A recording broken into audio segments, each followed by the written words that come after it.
and life feels more fragile than maybe it ever has before, at least in our lifetime. But this prayer also reminds us that we are not powerless.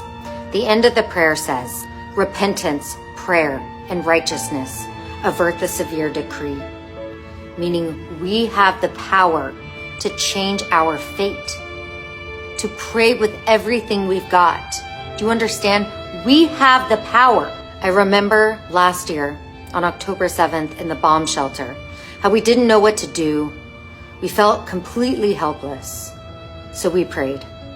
We cried out desperately to God. And this year, many of us have prayed harder than we ever have in our lives. Some of us have prayed for the first time ever. But tonight, God is listening closely before he decides our fate for the coming year. And so this is the moment to strengthen our relationship with God and to pray for ourselves and our collective fate to the one who is truly in control. Now, to be honest, prayer is not something that came easily for me. I spent many years questioning God's existence, and growing up, I was much more concerned with what I would wear to the synagogue than how I would pray. But when I realized just how vulnerable our existence is in this world as Jews, through the most painful experiences like we've had this past year, it makes it a whole lot easier to rely on God. I'm a firm believer that prayer should be personal. Let's just release ourselves from any preconceived ideas that we have about prayer and just get vulnerable and talk to God with the understanding that we are completely and utterly reliant upon him. Let's confess our fears. Let's beg for an end to our collective pain and ask for anything that's on our hearts.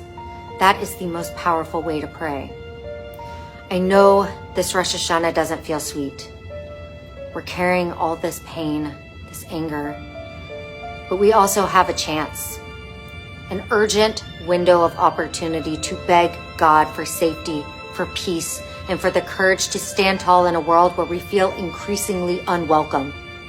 We, the Jewish people, have faced challenges in every generation, and yet we are still here, still praying, still relying on God and hoping that he hears us. So let's use tonight and the coming days, this critical moment, this fragile time, to reconnect with God on the deepest level we can.